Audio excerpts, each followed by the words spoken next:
Hello everyone, welcome back to my channel. I'm Christine from Sewing in the City, and today we are going to be making an entire t-shirt using only our overlocker. So we're gonna give our sewing machines a break this week and we are gonna make the entire t-shirt using just our overlocker. So I'm gonna show you two different stitches we're gonna use to do this.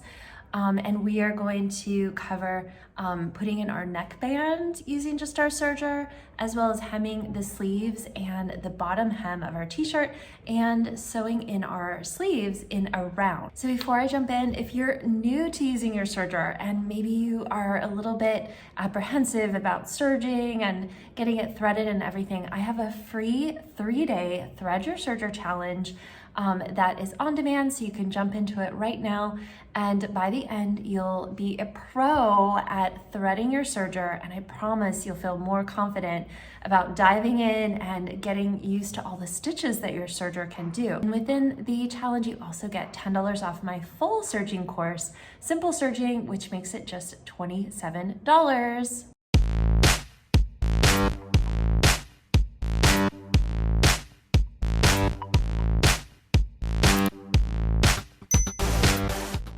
Okay, so let's talk about the supplies we're going to need. So I'm going to be using my own Rivington t-shirt pattern. This t-shirt pattern comes with a crew neck as well as a v-neck with the short sleeve. So this technique that we're going to use with our overlocker works best with a crew neck. So you'll need a basic crew neck t-shirt.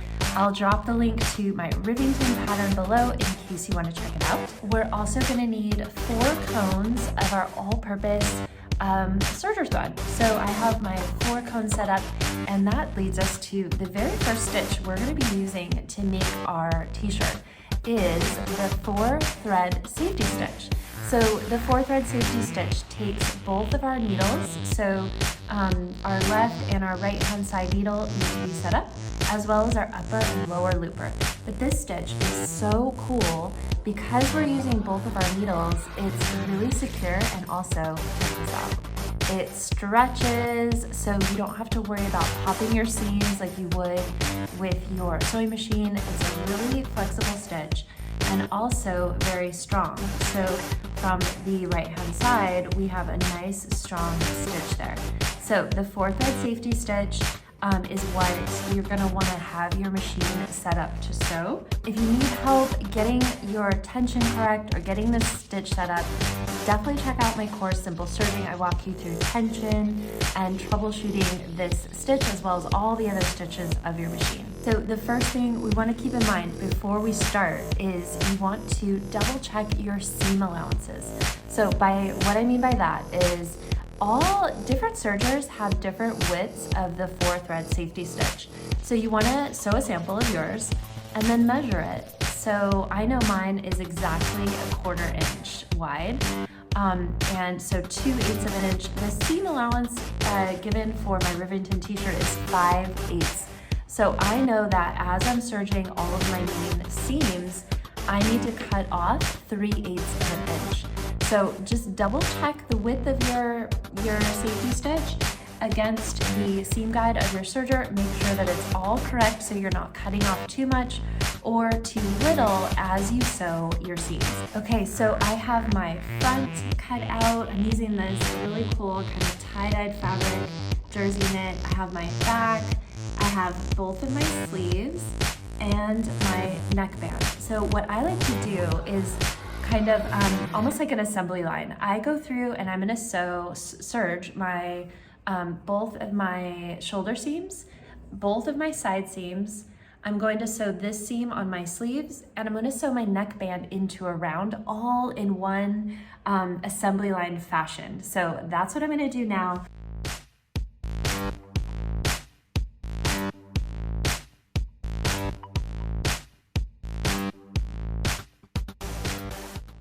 Okay, so I have assembly line sewed all of my seams, and I am a big fan of the press as you go. Even with knits, I feel that if I press all of my seams as I sew them, I get a much neater, more professional end result. So I've gone ahead and neatly pressed all my seams, my shoulder seams towards the back. Now we are gonna focus on our neckband. So I've gone ahead and folded my neckband in half lengthwise, and I've pressed it as well. So I have nice crisp seam there, and then folded it in half lengthwise. So now I'm just gonna quarter out the neckband as well as my neckline and get my neckband attached to, or pinned first, to my neckline.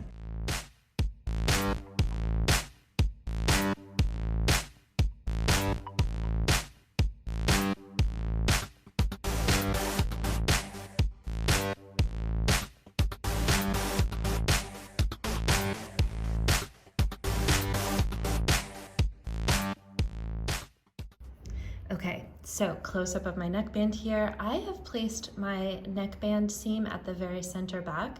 You could also place this at your side seam or your shoulder seam if you wanted, but I am going to, I've just kind of honed in this little spot right at center back. So right here, it's a fairly smooth spot between my two pins. So I'm just gonna make sure my seams are lined up as good as they will get. And now what I'm going to do is we're gonna clip in just a bit, clip some of the seam allowance away, and this is gonna give us a slot where we can start our serging, start and stop. So I'm gonna trim in 3/8 of an inch. I'm eyeballing it. You can definitely measure this if you wanna be a bit more exact. I just clip in my 3/8 of an inch, and then I'm gonna clip this little section away. Now this is approximately about 1 inch or 1.5 inches that I'm clipping away. So that's all I've done, just trim out my seam allowance. And now I'm gonna make sure my needle is lifted on my serger, presser foot is lifted, and then I'm gonna slide this spot right under my needle. There you go. So we are just gonna line that up right with the edge of our, so the edge of my fabric there is just where it would be if it was normally cut off by the blade of our serger. So that's where I'm gonna start and stop. So now I'm just going to position my neckline. I'm gonna sew this extra slow because obviously I want my neckband, I'm just gonna turn this to the right side out. I want my neckband to be nice and even, so I'm not gonna rush at all as I serge this on, just making sure that my raw edges are lined up and that I'm keeping this even so that my neckband will be nice and even. So let's go.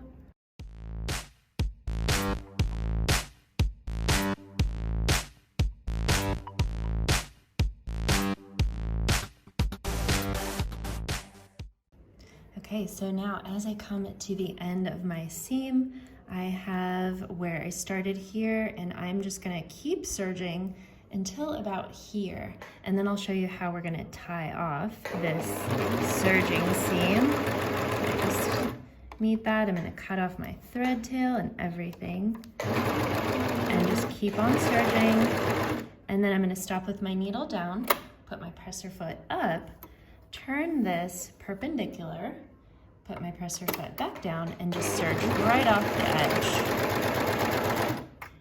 And we'll flip this thread tail here. So there, that gives me a nice ending. And what I'm gonna do is take this thread tail and I'm just going to thread it back under using a hand sewing needle. And that way, look at how nice and neat our start and stop of our neckband is. So, I mean, I could have gotten it a little bit neater, but it's pretty darn good. So, and then now let's look at our neckband from the front. I'm gonna turn this inside out. Oh yeah, a nice even neckband. So all I need to do is just give this a press, but we have a nice, strong, stretchy. So when I put this over my head, I'm not gonna break any of the stitches, and voila, that is our neckband with a nice clean seam. So all I need to do is just thread this back under, and voila, very nice. Okay, so I've gone ahead and pressed my neckband, and gone ahead and pinned in my sleeves, right sides together. Both of my sleeves, I have them pinned in. And to do the sleeves, we're gonna use the exact same technique that we used on the neckband. So I like to make my 3/8 of an inch cut right at the lower arm size, so right here, because this is the part of the seam that's generally the most flat. It's like a little bit the most easy spot to kind of work in, because around the notches and such, it gets where you just have to ease in the curve ever so slightly. So I'm gonna make my cut right down by the side seam here and cut in 3/8 of an inch, and then I will sew in my sleeves and start and stop in the same way that I did my neckband.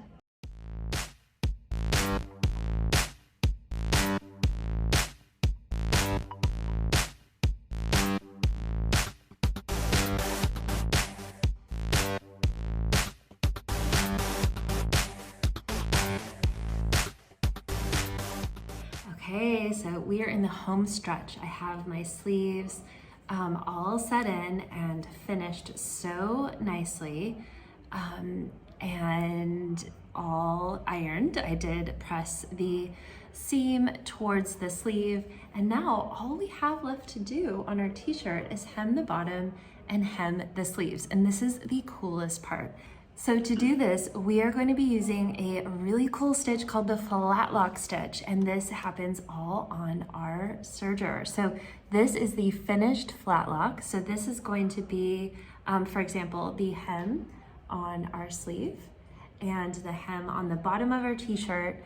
So this is done using our left-hand side needle and our upper and lower loopers.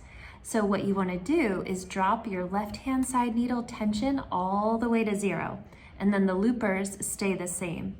So what happens when we loosen our needle tension is this is how we serge the seam. So this is the way it looks from the wrong hand side. But then once you open this up, so you have opened this, you just pull and the seam goes flat, and that gives you this beautiful flat lock. So it's like a cover stitch, but you can do it with your regular overlocker. It stretches, so it's nice and secure, and from the wrong side, it's all finished. Like all your raw edges are all finished. I am going to I'm gonna do the hem first of my t-shirt here. So all I'm gonna do is fold this up. I think I will change my camera view so we can get a closer look. Okay, so I have the hem of my t-shirt here, and I'm just folding up about an inch. I am just really going to eyeball this. It's just about an inch. This is about the width of the hem that I would like, so folding up my inch to the wrong side, and then I pinch. So I'm just gonna grab that raw edge there, and I'm just going to fold right at the raw edge there. So that, I'm not even gonna pin this, I'm just gonna take this straight to my machine, and this is right on the fold and the raw edge where those two meet. That's where I'm gonna start serging. And with the Flatlock, you can actually disengage your blade if you'd like, because we don't really want to cut this. There's no reason why we need to. So we're just going to do our Flatlock right along this. And as I make my way around the hem, I'm just going to keep folding it up. Okay, so I'm just going to place this right under my presser foot. My needle is up, and I'm just going to place this down, and this is, we're not cutting off anything here, so we don't need to worry about starting and stopping. We're gonna start and stop in the same way that we've been doing with all of our circle seams. So now I'm just gonna start serging.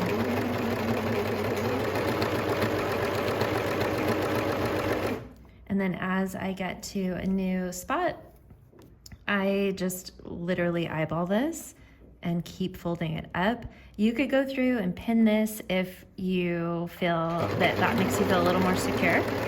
I just kind of eyeball this through.